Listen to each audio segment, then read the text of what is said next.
My customer left me $138 million in his will. I wish I never accepted the money. I've been a barber for almost 15 years now. My grandpa was a barber, and my fondest memories of him were eating out a customer in one of his chairs while listening to him shoot the shit with locals. When he passed, I decided to take over his little shop and most of my grandpa's clientele switched to me, and I just picked up where he left off. I didn't change a thing. I kept the faded black and white tile in the worn barber's chair, not wanting to disrupt the comfort of my customers. It was all about the client, after all, and I cherished every experience with them, except for one, Dwayne Corliss. My grandpa grew up with Dwayne and cut his hair about once a month, which was odd because even back then, he was mostly bald. Even more strange is that my charismatic grandpa didn't say a word to Dwayne while cutting his hair. In fact, he seemed to be uncomfortable while doing it. Dwayne would pay my grandpa in cash and then saunter out of the shop. He always was an oddball, my grandpa said one day while I was sweeping up clumped hair off the floor. He's got a son around your Uncle Nate's age, but I hardly ever see him. I didn't even expect Dwayne Corliss to still be alive. But one fall afternoon, I heard the door chime from the office, and there he was, staring off into space with a slack-jawed gaze. He may have still been breathing, but he was tiny, frail, and looked like he just came out of a bad cold. A few white wisps of hair still clung to his head. Don Jenkins at the Brookshires told me you took over the place, he muttered softly. I'd like a haircut, please. I led Dwayne to the chair and fastened the cutting cape around his wrinkly, wiry neck. He stared at himself in the mirror the whole time, with a grimace on his face. I don't recall him ever blinking. He only moved to signal that he was okay with the job. The whole cut lasted less than 5 minutes. Dwayne handed me a crumpled $10 bill and then shifted toward the door. Maybe I'll see you next month, he mumbled before shuffling outside. I almost felt bad for Dwayne but pushed the thought out of my mind in time for my next customer. I inquired about how he was doing with Steve Robinson, a lawyer who knew just about everyone in town. Dwayne stopped by. Huh? Steve began. Yeah, he's been having some health problems. I think his son moved back in with him a while back. Oh yeah, Grandpa mentioned he had a son. What's he like? Yeah, David's his name. He's nice enough, I guess. I remember he was at the community college with my daughter Janine back in the 90s. Then he left town. Dwayne said he got a new job or something. Is he working? Not sure. He's in and out of town a lot, so maybe? I shrugged my shoulders and finished fixing up Steve.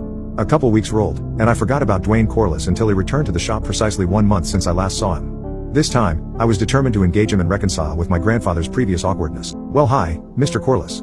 You want the usual? Dwayne smiled softly and sat in the chair.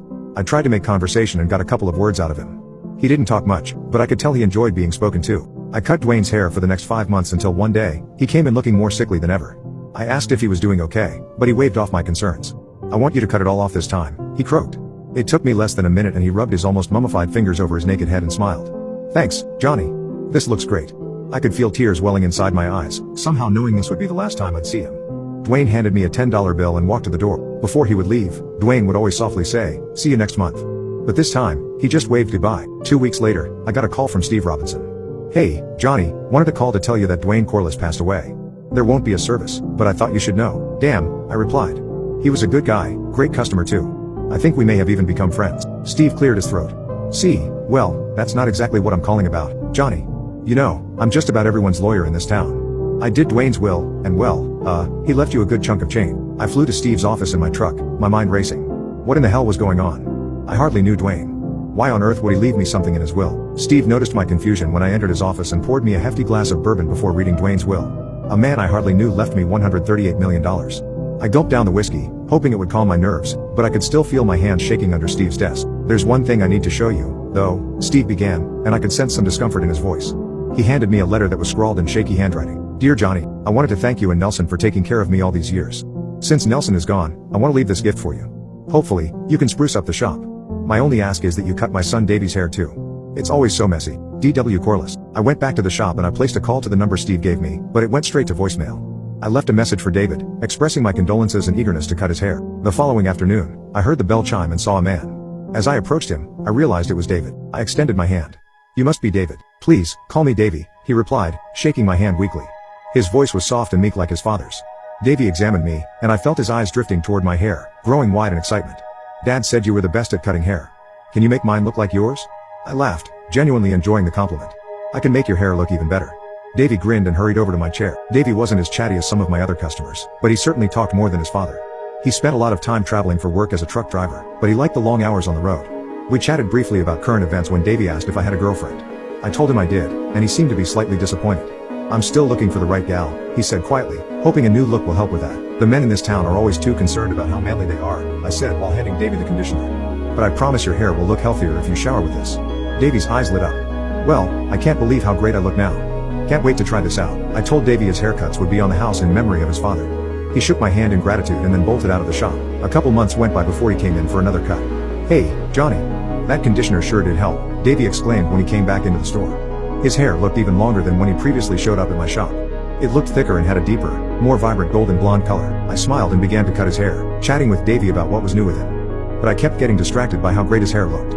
It looked more textured and felt silky smooth to the touch. "Davey, I cannot believe how great your hair looks. Especially since your dad was balder than a baby." "No offense, of course, none taken." Davey chuckled. I finished the cut and told Davey I would order some matching shampoo for the conditioner. It came a couple days later, but Davey's number went straight to voicemail again when I called him. I knew his address, so I just figured I'd drive over and leave it in his mailbox. But he didn't have one, so I drove up the gravel road to place the package on his front porch. The door was slightly ajar, and I called out for Davey but was greeted by silence. I left the package on the floor and then turned back to my truck when I heard a soft noise coming from inside. I don't know how to explain it. It was a thumping noise. I peeked in to see what the commotion was, but the living room was pitch black.